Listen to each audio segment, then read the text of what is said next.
Hello, I'm Bud McCord. I'm here in Brazil, South America. Welcome to Food for Thought, Abiding in Jesus. It's June 29th, 2021. I hope you're already ready for a little bit more of a walk in the vineyard of our Heavenly Father. We can find our place and our role and our opportunity in this place called the vineyard of God. We found in John chapter 15. Yesterday, we began to talk about the fruit, and I really enjoyed the conversation. People making comments afterwards online, read all of the comments, and enjoyed just seeing that we're walking and considering these things together, and the voice that we're listening to is the voice of Jesus. Yesterday, we learned that human beings are love deliverers. That's our calling. We are that part of the creation which has been set aside by God, sanctified by God, to be the deliverers of God's perfect intentions, God's love. And we are to be able to, we used this illustration yesterday, we are to be love with skin on. We are to be a visible flesh and blood revelation that God's love is still coming into the world. It is available to all as fruit. And this fruit comes directly from Jesus Christ. But our part in this process, this is God's plan A, is to be the love deliverers. And that's what our job is. And as we deliver love, yesterday we talked about this, we become unforgettable. Because to be properly loved, to be loved as God is love, is to permanently mark the life of other people. And that love will abide in that person. Today's thought that we're going to move forward with is this: not everyone received and ate of the perfect fruit of Jesus's life. Not everyone received and ate of the perfect fruit of Jesus' life. This is a biblical principle, it's a biblical truth, it's a reality. God will not force his love on anyone, but he invites us to come and dine, to come and eat. There's a beautiful verse. It's a tragic verse in a way as well. It says this in John chapter 1, verses 11 to 12. He came unto his own. He's talking about Jesus. He came unto his own people, and he came unto the humanity that he created. He came unto his own, and his own did not receive him. But as many as received him, to them he gave the right to become children of God, to those who believe on his name.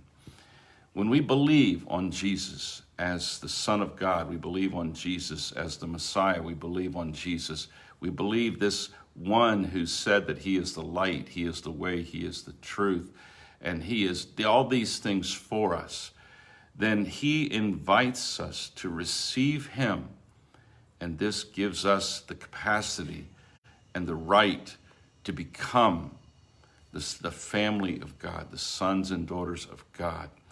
It's really a beautiful picture.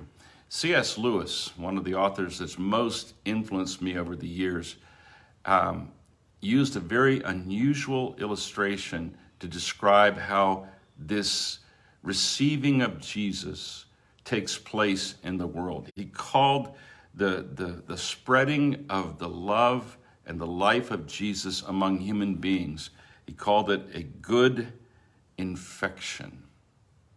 Yesterday, we were described as love with skin on. And I like that one. That's a little bit more beautiful. But the idea of a good infection, I think if C.S. Lewis was still alive today, he might say it spreads like a good pandemic. It spreads like a good pandemic. You know, this virus, this coronavirus that has spread itself around the world, it wants to live. Maybe it doesn't have anything personal against any of us, but we want to stay away from it. We don't want to receive it because we don't want it in us, because we're afraid of it, what it will do to us. Imagine, however, if love were transformed into a kind of life that heals, beautifies, cleanses, makes all things new. We call that a good pandemic, and we would hope it would spread, but we would know that there would be people who would not want this kind of love to go into them because they're afraid of it, what it might take away from them.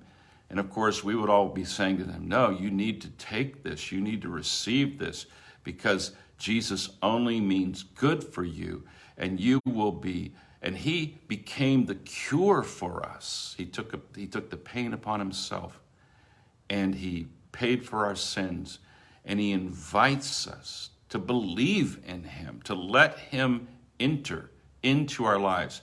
And we are committed to Jesus, which is what it means to believe. It's a complete new beginning. It's a complete new beginning. This is one of the things that many Christians do not understand, and this illustration of the vineyard and the fruit and the vine helps explain. This being invited into this ecosystem of this vineyard of God is not a part-time, temporary, a Sunday-only event. It's literally a complete transformation of why we are in this world. I want to read a passage to you. It's one of the most shocking passages in the New Testament in a lot of ways. And I want to read it to you, and I want you to listen how Jesus is trying to teach the multitudes who were coming to him because they wanted to be healed or they wanted to be fed. And he has to be very direct with them about what it means to become a follower of Jesus, what it means to be a branch of the vine.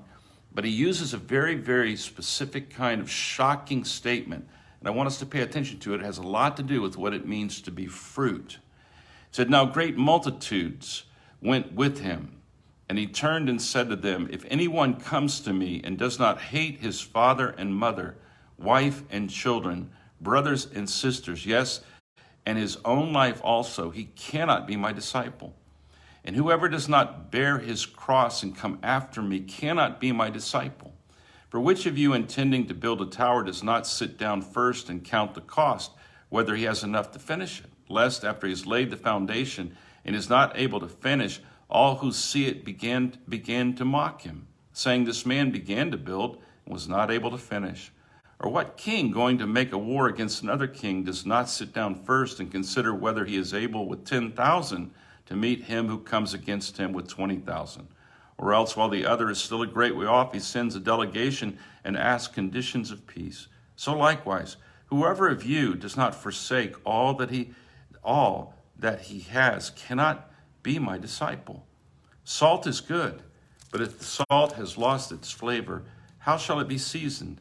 It is neither fit for the land nor for the dunghill, but men throw it out. He who has ears to hear, let him hear. Jesus is looking at this group of people that's following him with a sincere desire to get something from him or be touched by him.